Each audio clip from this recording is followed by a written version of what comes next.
a wooden spoon like a conductor's baton. Imor was busy at the chopping board, sending perfect slices of carrots and peppers into the air with a flourish, while Jock kept sneaking little tastes, only to get caught and scolded with mock sternness. "Hey, save some for the rest of us." Chaba laughed, handing Jock a piece of warm bread anyway. Dudukwi sprinkled herbs into the stew, the fresh scent of basil and thyme filling the room. They worked in a happy rhythm, passing spices, telling stories, and breaking into spontaneous song. Every dish was a masterpiece in the making, a golden roast shimmering in the oven, a colorful salad bursting with freshness, and the slow-cooked stew bubbling like a promise of warmth. By the time the table was set, it wasn't just dinner, it was a celebration of friendship, flavor, and the kind of joy you could taste with every bite. The evening began with a burst of laughter before the first onion was even peeled.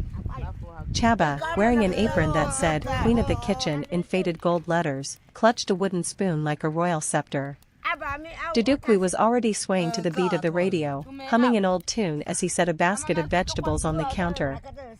Tonight, Dudukwi declared, "We are not just making dinner, we are making history." Imor raised an eyebrow. "History that smells like garlic, I hope." "Garlic, joy, and just a little bit of chaos," Jock added, already sneaking a grape tomato from the bowl. The kitchen quickly became a stage. Chaba chopped onions with the precision of a surgeon, though she kept having to pause to wipe tears from her eyes, half from the onions, half from the ridiculous jokes Dudukwi was telling. Imor, ever the perfectionist, arranged sliced peppers into neat rainbow-colored piles, while Jock decided the cheese platter needed sampling, for safety reasons. The stew was the crown jewel. Chaba stirred it slowly, letting the rich aroma of cumin and paprika fill every corner of the room. Dudukwi, pretending to be a food critic, would lean over and sniff dramatically before nodding like a man who had just tasted heaven.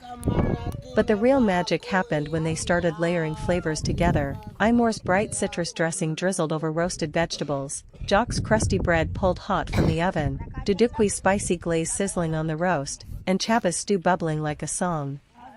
They moved in harmony, passing utensils, sharing sips of wine, and stealing bites off each other's plates. Someone would tell a story, someone else would burst into song, and the whole room would roar with laughter. At one point, Dudukwi tried to teach everyone a little kitchen dance. Half salsa, half don't drop the soup, and it became impossible to stir without.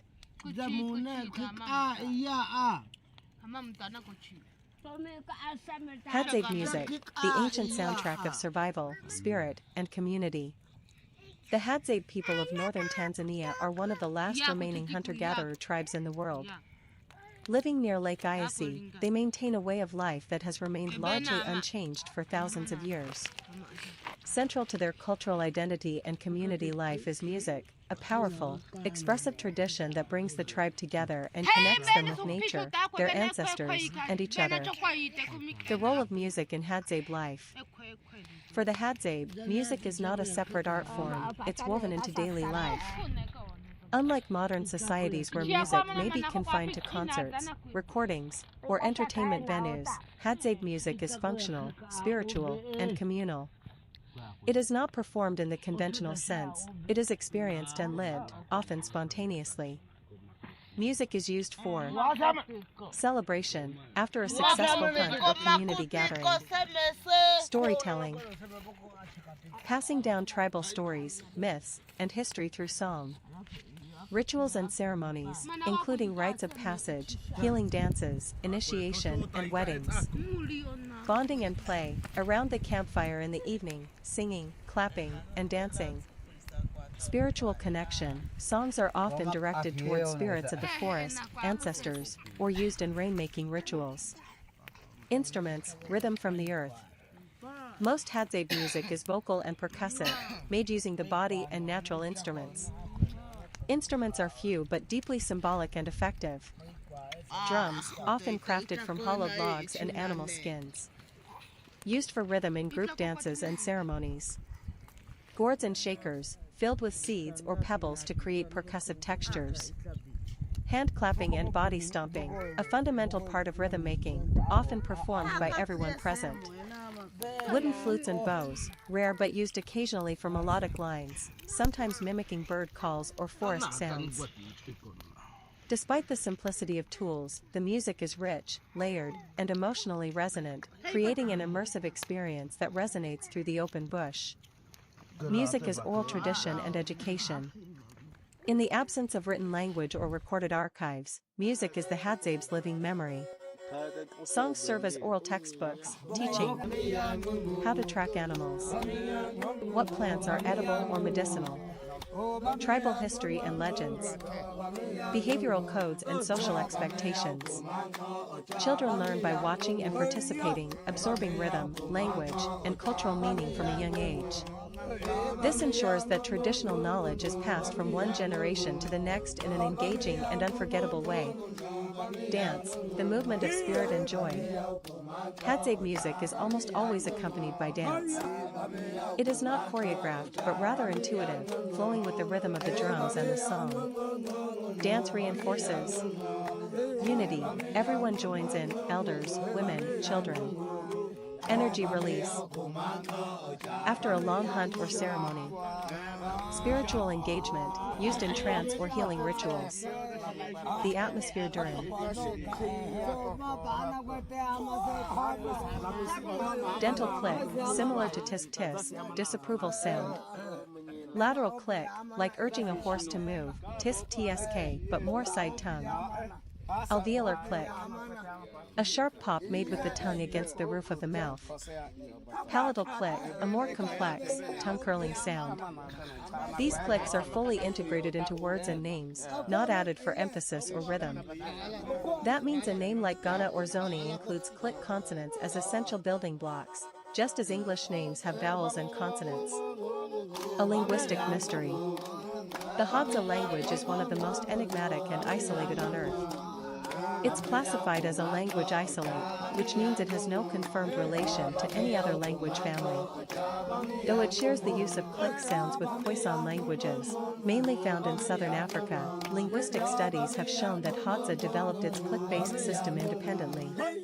This has fascinated researchers and anthropologists for decades. The fact that the Hadzabe language has survived millennia without writing, and that it's only spoken by around 1,200 to 1,500 people, makes it a living linguistic fossil, a window into early human speech patterns. Names with clicks, identity through sound. In Hadza culture, names are deeply tied to identity. Setting out. And At dawn, the Hadzabe men and boys rise early. The air is still cool, and the golden light spreads over the savanna and rocky hills of northern Tanzania. Men prepare their bows and arrows, carefully tipped with poison made from desert rose plants. The arrows are stored in quivers crafted from kudu hide. Each hunter also carries a small pouch with honey-collecting tools and a knife. Women and children head in a different direction. They carry digging sticks, woven baskets, and sometimes babies strapped to their backs. Their goal is to find tubers, berries, and baobab fruit. This division of labor ensures that the group returns with a variety of foods. Tracking and hunting. The hunters move silently, eyes scanning the ground for tracks. They read the fresh prints of antelope or warthog, noticing bent grass or disturbed soil. Their knowledge of the land allows them to identify not only the animal but how recently it passed by. When they find game, hunters spread out. The bows are drawn, and if the shot is good, the poisoned arrow does its work. Sometimes the prey runs a long distance before falling. The hunters follow patiently, reading signs until they find the animal. A successful kill is cause for celebration. The meat is roasted on open flames, shared equally, and eaten with laughter and stories. Gathering food. Meanwhile, women use their sharpened sticks to dig for underground roots and tubers. These starchy foods provide steady energy and water in the dry season. Children climb trees to shake down berries or to break open baobab pods, scooping out the tangy, vitamin-rich pulp. Honey is a special prize. The Hadza listen for the call of the honey-guide bird, which leads them to hidden hives. After a smoky fire is used to calm the bees, the sweet honeycomb is collected and eaten fresh. Both children and adults delight in its rich taste. Midday rest. As the sun rises high and the heat grows, the groups find shade under big acacia or baobab trees. The men may roast small birds or animals they've caught, while women share fruits and tubers. The food is not hoarded, everything is shared freely, with no one left hungry. Afternoon, more foraging. Later, the groups may continue searching. If meat is scarce, hunters may shoot guinea fowl, monkeys, or small antelope. Women may collect more wild greens, seeds, or nuts. Children are active participants, learning from an early age how to track, dig, and climb. Evening return. By sunset, the groups reunite. The day's finds, meat, roots, fruits, and honey, are placed in the center of camp. A fire is lit, arrows are repaired, and stories are told. The Hadza live day to day, without storing food, relying on their skill and the land's generosity. Key points of Hadza food finding. Men, hunting game, collecting honey. Women and children, digging tubers, gathering fruits, nuts, and seeds. Tools, bows and arrows, poison tips, digging sticks, baskets, knives. Food sources, antelope, wolf.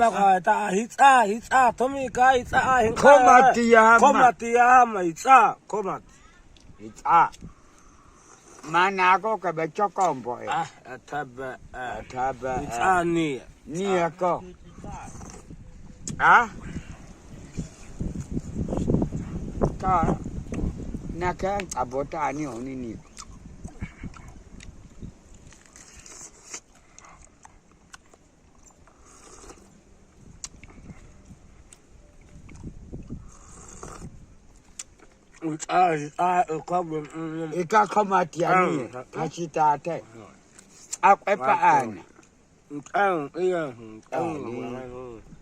tatai mi kwa alaka ono miti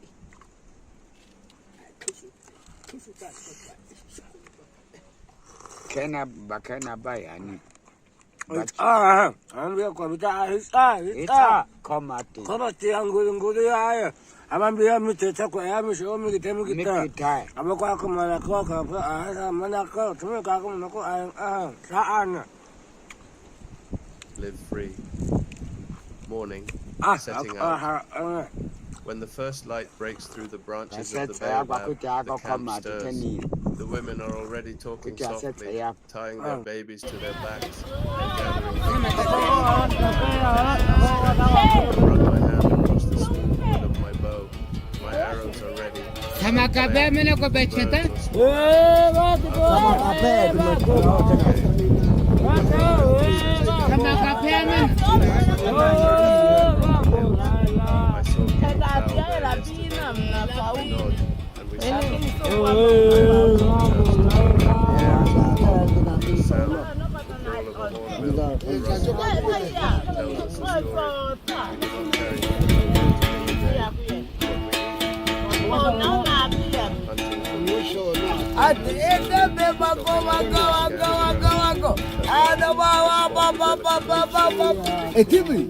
Abuya da di maengereka abuya na bote bage engereka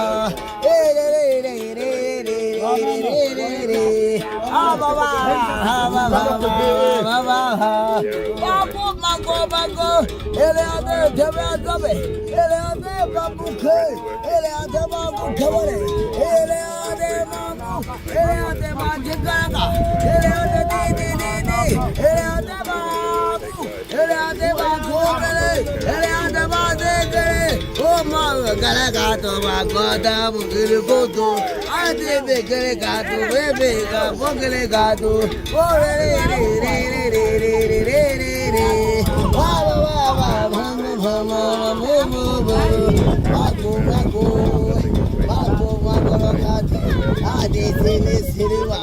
Ade mangala khati, ada sala salama, ada mangala khati, ade bubu dade, ibada thaga unabe, Batata Kamabu, Ade Takati, Ade Hadzabe Tribe, Amamutindaina, Amamongale Babu, Roma Chile Shilima,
The baobab especially is a gift.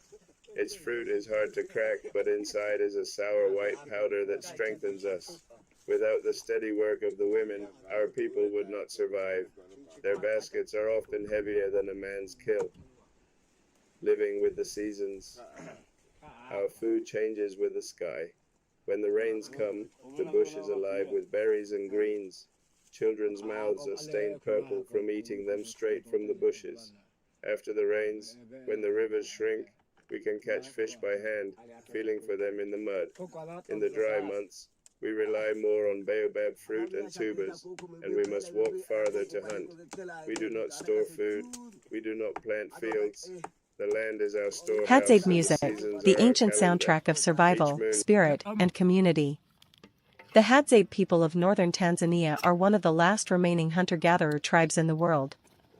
Living near Lake Eyasi, they maintain a way of life that has remained largely unchanged for thousands of years. Central to their cultural identity and community life is music, a powerful, expressive tradition that brings the tribe together and connects them with nature, their ancestors, and each other. The role of music in Hadzabe life. For the Hadzabe, music is not a separate art form, it's woven into daily life.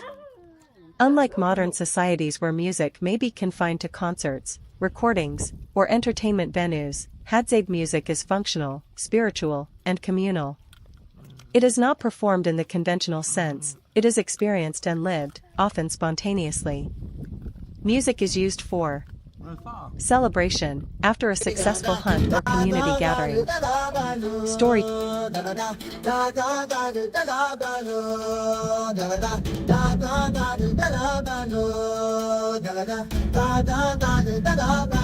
Wow!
do do do da da